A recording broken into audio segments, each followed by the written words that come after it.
नमस्कार मित्रों, आप सभी का लॉजिकल सनातन ज्ञान चैनल में स्वागत है। इस चैनल में लॉजिक के माध्यम से, विज्ञान के माध्यम से सनातन को समझने का प्रयास किया जाता है और आपकी जिज्ञासाओं को शांत करने की कोशिश की जाती है, प्रयास किया जाता है। आज का जो प्रश्न है वो आगरा से श्री JV शर्मा जी ने भेजा है। वो प्रश्न सुनिए। मुझे बुलाने की क्रिया जिस नाम से बुलाया जाता है, मेरा नाम जगदीश है, मैं आगरा से हूँ। मेरा आदरणीय जी से एक निवेदन है प्रश्न करने की, तो मेरी हिम्मत नहीं। अरे क्या बात है, क्या बात है। कि अगर आदमी के पास भक्ति करने का क्या मंदिर में बैठ करके ही की जा सकती है? क्या अपने चलते फिरते जीवन में कोई ऐसी व्यवस्था है जिसे हम भक्ति कह सकते हैं, कि हम परोपकार कह सकते हैं? हम वो किस तरह कर सकते हैं जिसे आप विधिवत बताने का कृपा करें। जय श्री राधे। जगदीश जी, आप आगरा से हैं, जहाँ पर प्रेम का स्वरूप तेजो महल, तेजवालय शिव मंदिर, जिसको बाद में ताजमहल बनाया गया, वो उपस्थित है और शिव भक्ति का स्वरूप है। आपने जो प्रश्न किया है ये बहुत ही सामान्य प्रश्न है जो आम आदमी के दिमाग में आता होगा, क्योंकि अधिकतर मैंने देखा जो प्रवचन है फेसबुक पर या और भी होते हैं, वो बहुत अधिक कमर्शियल होते हैं कि माइक के ऊपर हारमोनियम और भजन गा करके टाइम पास करना, वो करना, मतलब, लेकिन वो ना अंतर्मुखी होने की विधि बता पाते हैं, आगे क्या होगा ये भी नहीं बता पाते हैं, और योग के विषय में तो गोल गोल घुमाते रहते हैं। देखिए, सनातन में मैं कई बार अपने क्लिप में कह चुका हूं, वेदों का जन्म इसलिए हुआ जिससे कि हम जान सकें ब्रह्म क्या है और हम ही ब्रह्म हैं। इसके लिए वेद महावाक्य होते हैं, 4 वेद महावाक्य, एक सारवाक्य जो सुखदेव जी ने दिया था, और उसी सारवाक्य जो सर्वकलश में ब्रह्म है, मैं भी उसी से एक संस्कृत का वाक्य खोज निकाला है, सर्वत्र ब्रह्म सर्वस्व ब्रह्म। अब ये हम करें कैसे? तो इसके लिए 2 मार्ग हैं, क्योंकि इसके लिए सबसे पहले आपको अंतर्मुखी होना होगा। अंतर्मुखी होने के लिए आपको कोई ना कोई मार्ग अपनाना होगा। अपनी ऊर्जा जो आपकी आंखों से, कान से, नाक से, मुंह से निकलती है, उस ऊर्जा को अंदर की ओर प्रवाहित करना होगा, क्योंकि सब ऊर्जा का ही खेल है। तो इसके लिए 2 परंपराएं बनाई गई, 2 परंपराएं हैं टोटल।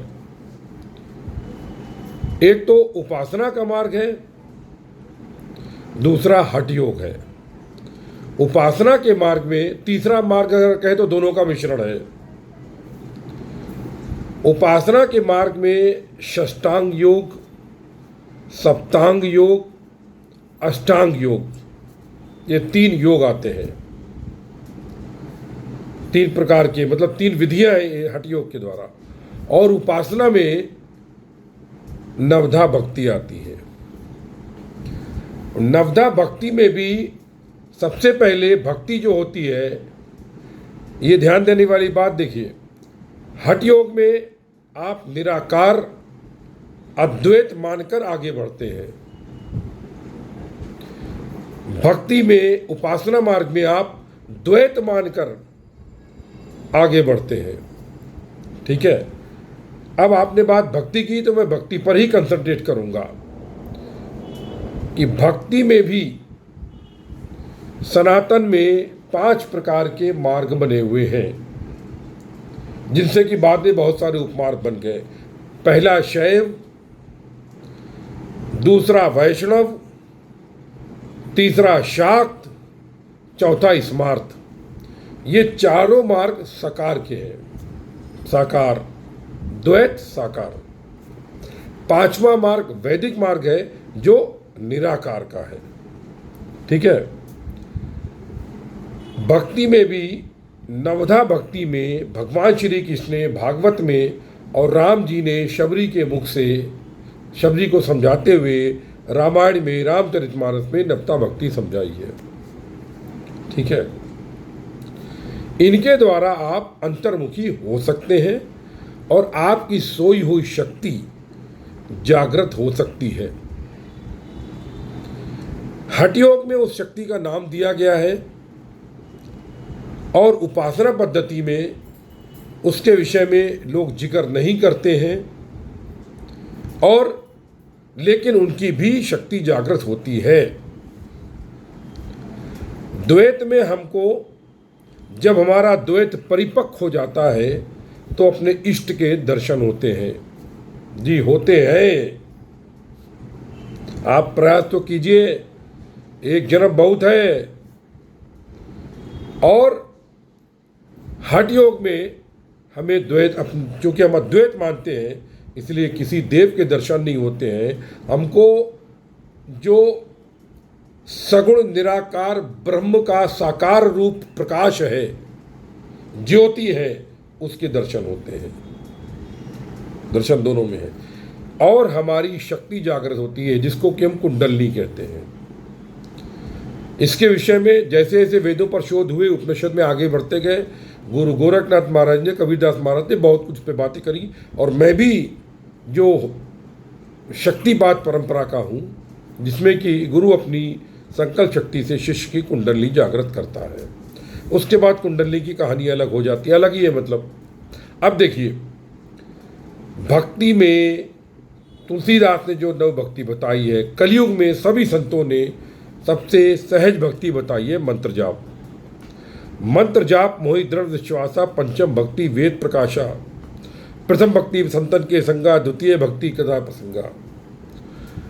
मंत्र जाप कलयुग में सर्वश्रेष्ठ इसलिए बताया गया है क्योंकि जो आप अन्य पद्धतियां अंतर्मुखी होने की हैं, जैसे कि नाक के माध्यम से विपश्यना, आँख के माध्यम से त्राटक, कान के माध्यम से कर्ण सिद्धि, नाद योग, तमाम जो मार्ग होते हैं उनको भी योग का नाम दे करके बताया जाता है।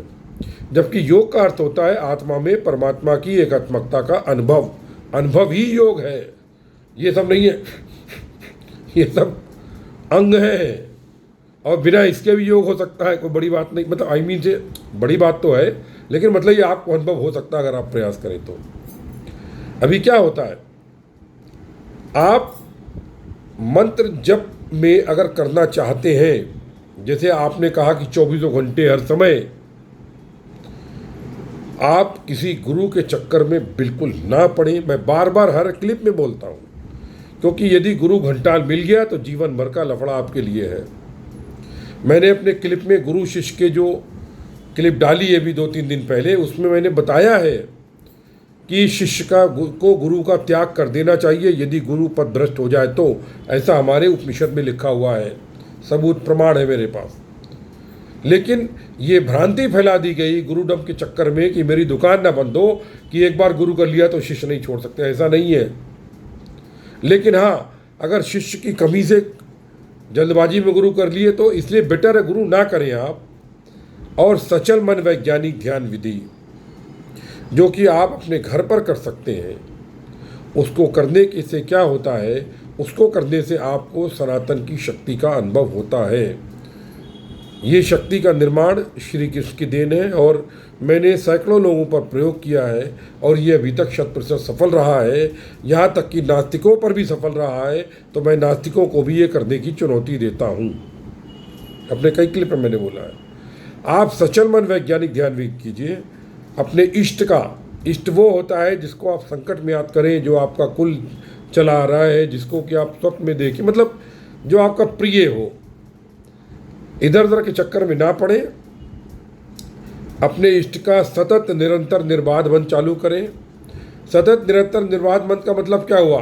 मंदिर में बैठे तो मंदिर में, कार में बैठे तो कार में, नहाते समय बैठे तो नहाते समय, वॉशरूम में तो वॉशरूम में, चाय बनाते समय, खाना खाते समय आप उसका मंत्र जप करते रहें। और मंत्र जप की देखिए अवस्थाएं होती हैं। पहली अवस्था होती है वैखरी, क्योंकि जब सबसे पहली बार आप मंत्र जप आरंभ करते हैं तो आपका मन नहीं लगता है, तो आपको चिल्लाना पड़ता है जोर जोर, राम राम राम राम राम, हरे कृष्णा हरे कृष्णा हरे कृष्णा। ये इस्कांस वाले कराते हैं, हरे कृष्णा हरे डांस कराते हैं, ये सब वैखरी में करते हैं लोग। उसके बाद अच्छा, वैखरी में जो अनुष्ठानिक जब तप होते हैं, यानी किसी सकाम भक्ति के लिए अनुष्ठान करते हैं, उसमें भी वैखरी में ही करना पड़ता है, तभी स्पंदन कंपन पर। उसके बाद जब परिपक्वता आती है तो आता है मध्यमा। मध्यमा में आपके होंठ हिलते हैं, आवाज़ नहीं निकलती है। अब आपका मंत्र जब चल रहा है लेकिन होंठ हिल रहे हैं, आवाज़ नहीं निकल रही। तीसरा आता है पश्यंती। पश्यंती आपने सोचा, चालू हो गया पश्यंती मंत्र। और चौथी अवस्था होती है परापश्यंती। पश्यंती के भी आगे जब पश्यंती परिपक्व हो जाता है तो मंत्र जब आप शरीर के किसी भी अंग से कर सकते हैं। और जब आप किसी भी शरीर से अपना अंग से मंत्र जप करने लगते हैं, जो हथेलियों से भी कर सकते हैं, तो वहाँ से आरंभ होती है रेकी और टच थेरेपी।